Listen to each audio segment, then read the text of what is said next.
Okay, while we get that set up, I think we don't want to let time get away from us. So I'm going to at least start discussing the new one.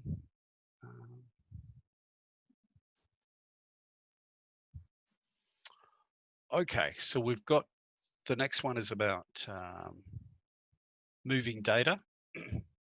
Should only be a brief one, and then I think we'll have a break.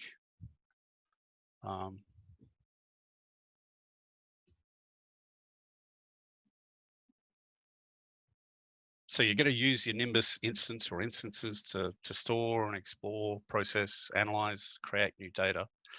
So that begs the question, how do you get data to and from your instance? Because we haven't discussed that yet. So this being a very introductory workshop, we're only going to look at a couple of ways to do it, and they're both command line based. There are ways that you can use GUIs, and you may prefer that, but we'll probably discuss that in a more advanced topic, and of course we'll have documentation up on the website if you want to do that.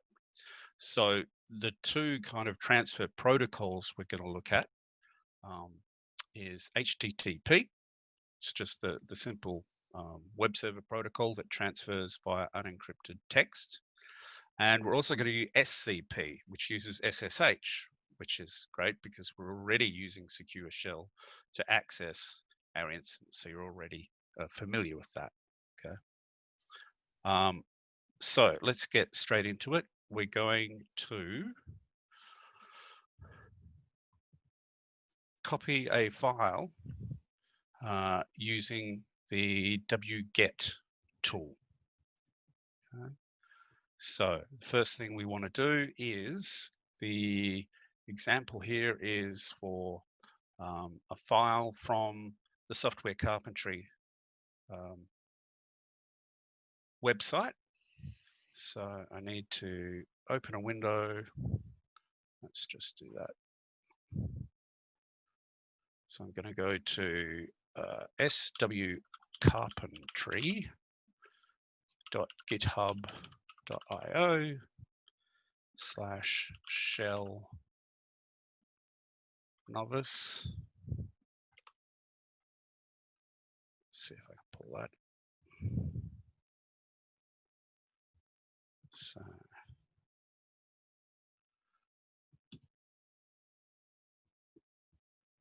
okay, so I've gone to swcarpentry.github.io/shell novice, and as part of their setup episode, it says download files required for the lesson. Okay. And it says download datashell.zip. So that's the file that we're going to try and download. So for Wget, all you need is the URL or the resource locator for a file that's being hosted by a web server.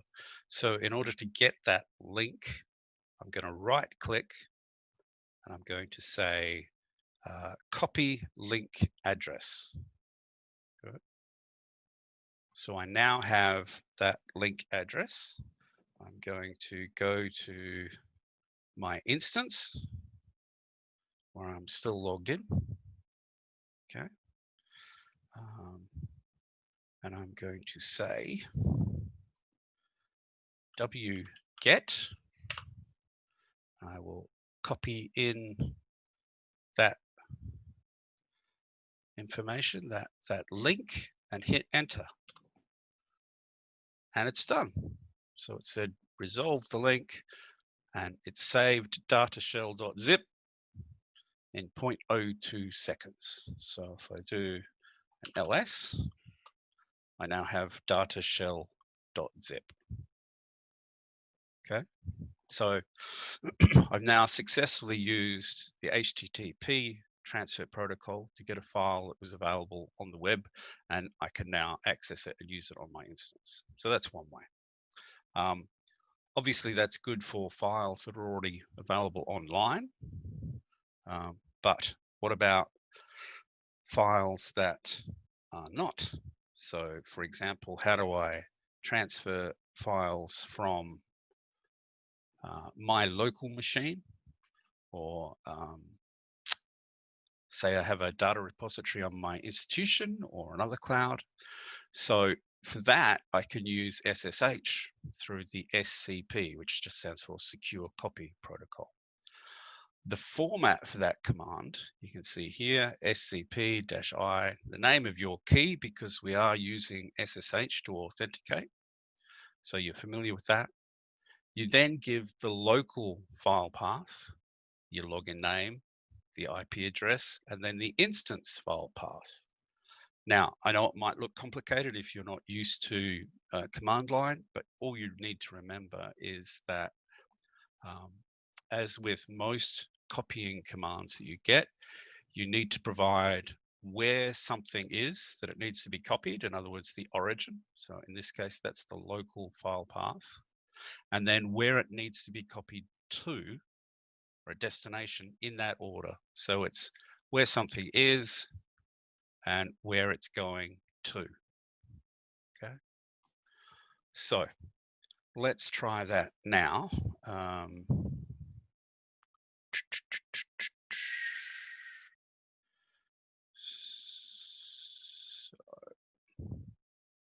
I'm going to go to my terminal. Okay, I'm going to create a new window, command prompt. So I'm now on my local machine. It says users Lachlan, whereas this one is still logged into Ubuntu at Windows. I'm going to create a file. So I'll go nano, if that remembers it, joke.txt, is it nano? Yeah, I knew it was going to do that. Okay. I'm going to switch to Ubuntu. Nano joke.txt. Aha. This is the one I'd written previously. Question: what has an E at the beginning, an E at the end, but only one letter in it? Answer: an envelope. Okay. So I now have a file called joke.txt. Okay. I'm going to copy that file. I need to be in Nimbus, I think. Do I? Where is it? Yeah. Okay, joke.txt. I want to send that from my local machine to my instance. And I'm going to use SCP. I'm going to tell it that I'm using the Windows key. Ubuntu. Where was it? What's my IP? My IP is 146. Come on.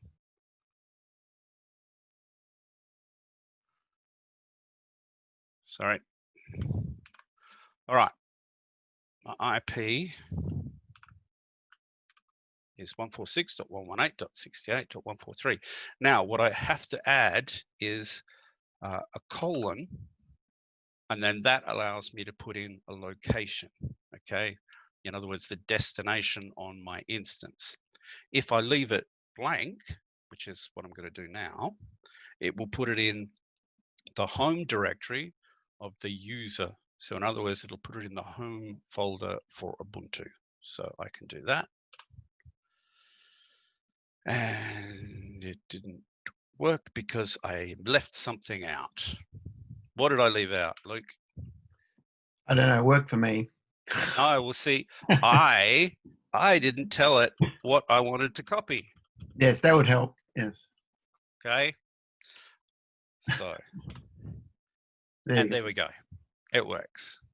Okay. Again, for testing purposes, that's why you left it out. That's why I did it. Absolutely. So if I go back into my instance and I do an ls, I now have joke.txt. Okay. So I have just using SCP. Now you'll notice that I didn't have to log in using SCP. Just from my local machine, I can use my SSH protocol and password to transfer that file to my instance. And I can do the reverse, obviously. So where are we? If I want to do the reverse of that, if I want to copy from my instance to my local machine, I simply need to change the origin and the destination. Okay. The other thing I want to mention is that if you want to copy multiple files, you can simply add them one after the other. Okay, so file path 1, file path 2, etc. And then the destination. Okay. If that becomes a bit silly, if you've got 100 files or what have you, you could tar them up or compress them into a file, or you can simply use the recursive flag to copy an entire directory. Okay. All right, so let's have a go. So what we're going to do now is to show how we can copy from the instance to our local machine. We are going to try and copy that data directory that we created. Let's have okay, I'm just going to quickly, I've done this previously, so I'm going to remove it, cheat a little bit. Should have cleaned that out before. Okay, so I want to secure copy an entire directory. So I do the recursive because I want the data directory that we created. And I need to tell it my key. So recursive, and I'm going to use my windows.pem key to log in. And the location of the file is on my instance. So I need to tell it that it's Ubuntu at 146.118.68.143, and the file path on my instance is /data. Okay. And I want to copy that here. So I can simply put in a dot because that dot represents the current directory that I'm in. Okay, so I'm going to try and copy my data directory that we created on our instance. I'm going to try and copy it here to my local machine. Okay, so it has successfully copied my data file, and it says permission denied for lost and found. And we remember why that is, because we didn't change the permissions on that file. So that file is still owned by root. Okay. But I can now look at my data file. Okay, so I have now copied the data directory to my instance. So this is obviously, this is one way in which you could back up your data to your local instance, your local machine from your instance. We have one question. Sorry, Yes. Lachlan. So this is a familiar question, but Dory says we have a firewall that blocks external IPs. How do we circumvent our case? So I'm guessing you would have to get the within LANgate to maybe open up certain IP addresses if you want to use. Yeah. Yes, either that or I don't know, you might be able to tunnel. But yes, you definitely have to speak to your networking guys. Yeah, I mean, I think whether you can whitelist certain IP addresses. Yeah, a range of IPs for Nimbus. Yeah, probably the easiest way. Yeah. Okay, so that's all I want. IP is static for IP. It's they're not static. My understanding is that they're pretty static. Yes. Yes. You can. Well, once again, this depends on whether you chose, the public external, which gives you that, or I mean, I believe you can set it up as a dynamic IP, but yeah. Yeah, my understanding is. Yeah, it's pretty much once you've assigned, unless something happens. If you But reboot it it should or be. slide it, it changes, but Yeah. it shouldn't change if you just keep it the same. Yeah. All right. So that's all I wanted to do for the data section. So why don't you guys have a 5 minutes to run through that,